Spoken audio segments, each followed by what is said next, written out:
Welcome to the Buffalo Wild Wings Coach's Corner. Now let's join Monty Walker with Howe Bulldogs head coach Bill Jaley. All right, Coach, the only other two running backs to ever make a dance through Bulldog Stadium, quite like Travion Sneed, are either made the NFL or one of them's now coaching in the NFL. As a football fan, I know you're a coach and you're watching Travion, and I know that's one thing, but as a fan, do you look and say, my goodness, that's something special right there? Absolutely. That kid is the complete package. I mean, size, speed, agility, the way he moved on the field. It was awesome, to just be able to say that I coached against him and for our kids that they'll be able to say one day they played against him. But he is very special. In my mind right now, he's the district MVP. I mean, because when you line up against Mineola, everybody's saying the same thing. We got to stop number 23. And he is a very special athlete. When he came out in pregame in his shorts and sleeveless shirt, and he's a man, just a legitimate man. I knew that kid's special. I mean, he's going to be. That's a kid we will say has a chance to be playing on Sundays in the future. So you scored first in the game, halfback pass. How long were you sitting on that one during the week?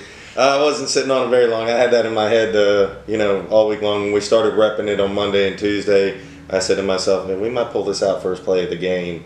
And, right before halftime or right before kickoff, I'm sitting there toying with it in my head. And then I actually got on the headset and asked Coach McCormick, I said, what do you think going with the halfback toss first play? And he goes, maybe you want to wait. And I said, no, I'm going for it, man. And then I threw it, and, we had a big gain off it. And right away, Coach McCormick, hey, good job, good call.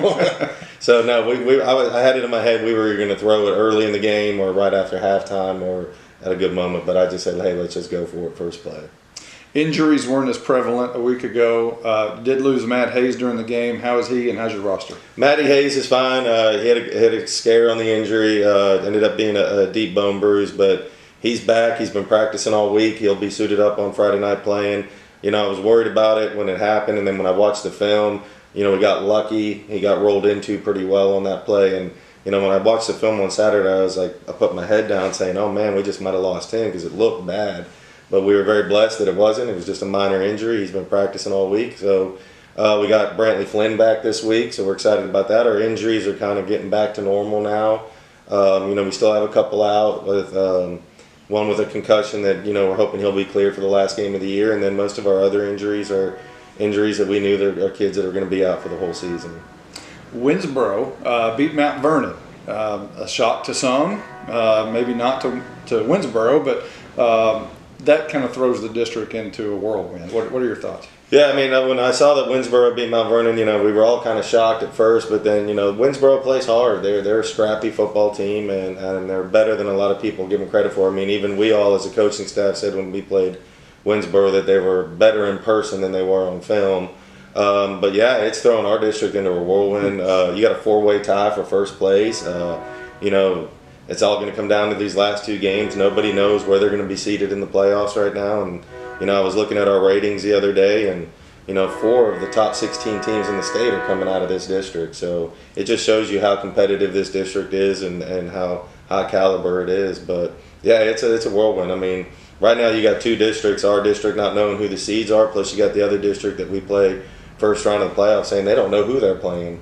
And usually this time of year you kind of have a set thing going, hey, we know we're going to play this team first round. So it's a whirlwind right now. It's going to be interesting to see how it plays out. We're going to take a quick 30-second timeout on the Buffalo Wild Wings Coach's Corner. Get to B-Dubs on Thursdays for buy one, get one free boneless wings. Or as we like to say, 100% more wings. That's right. When you buy boneless wings on Thursdays, you get the same amount of wings for $0.00. Basically, the second order is 100% off. So get here for buy one, get one free boneless wings on Boneless Thursdays. Buffalo Wild Wings. Roar! Buy one, get one of equal value free. Dine in at participating locations. Takeout is limited and may vary by location. Size exclusions may apply while supplies last. Limit one offer per customer. Not valid with any other coupon. All right, Coach, Bonham's been circled on the calendar for quite a while. They're a team that is very similar to you. You're not so outmatched like some other teams in the district. Are the kids excited about this one? Yeah, the kids are really excited about this one. When we watch film Monday, Tuesday, and Wednesday with the kids, you can see a different look in their eyes. I mean, we're playing a team that we feel we match up well with. up front, we match up well with them at the skill positions. It's not tackling a kid like Travion Sneed. It's not playing a defensive line that is big and fast like we played in Commerce, or just the size difference between Pottsboro and us and Mineola and us. I mean, we finally feel like we're playing a team that we can match up with at all levels and all aspects of the game. So the kids have been excited. We've been excited as a coaching staff for this game. It's going to be a battle, no doubt. We feel like it's going to be a dogfight for 4 quarters if we come out and play. But yeah, it's definitely a little different vibe. You're not playing top 16 teams in the state. You're playing, a team that we feel we compete with competitively. It seems like every time there's a game with a team that you can really compete with, there's rain all week. Yeah, absolutely. That's just been the luck that we've had this year. I mean, it seems like we haven't had luck with, untimely injuries, and then, we get this game on the schedule and we're going out there Monday, and I'm looking at the weather and I'm like, oh my gosh, we might be in a gym all week. And, you're playing a team that likes to spread it out, and that's not a good scenario. But yeah, it's just, the cars just haven't fallen the way we wanted them this year, but that's just another factor we've had to deal with. Were you indoors, outdoors? We practiced in the Ox Gym on Monday, but I'm very blessed that Coach Vizell over at Gunner has let us come and use his indoor facility the last 2 nights, Tuesday and Wednesday, and we've been over there practicing from 5:30 to 7:38 at night. And I shout out to Coach Vizell. He doesn't have to do that, but he's just a great man and a great coach, and is always willing to help people out. And he gave us it was awesome because he kind of left his practice and said, hey, you guys do what you need to do. Turn the lights out when you leave. So last year over at Bonham, you played at their place, and you had big success. It was one of the greatest wins of the year a year ago. Can you carry that over offensively? We're hoping to. We're hoping to carry that over offensively. We feel this week there's a lot of things we can do offensively that we haven't been able to do in weeks past, just because of the mismatches that we might have had at the line of scrimmage, or speed in the secondary.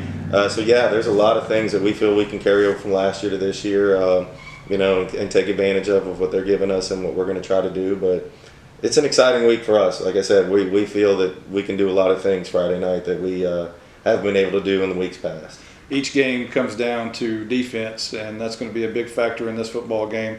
You got to stop their scat back, Jarrell Ross, and their slot receiver, Nick Reinhardt. How do you do that? Well, we got to contain them. We got to tackle. We got to tackle better, that's for sure. We're going to play a scheme against them that we feel puts our best athletes over number 4. And number 1, the scat back, he's shifty and he can move a little bit, so we got to contain him and take care of him, and wrap him up very well. If we feel if we can get to him and wrap up, that we can bring him down. But they got some other weapons. Number 7's a really good receiver. Number 15's a good receiver. But defensively, I felt confident this week, especially last night after practice. That our kids have really honed in on what the game plan is and what they're doing. It wasn't a whole lot of redirecting in practice, because they kind of got the game plan and they've kind of gone with it really well. So we're excited about that. But everything looks great on the board. Everything can always look great in practice, but you still got to line up and play on Friday night. Today's Coach's Corner has been brought to you by Buffalo Wild Wings. You're listening to the Polio's Pizza Tailgate Party.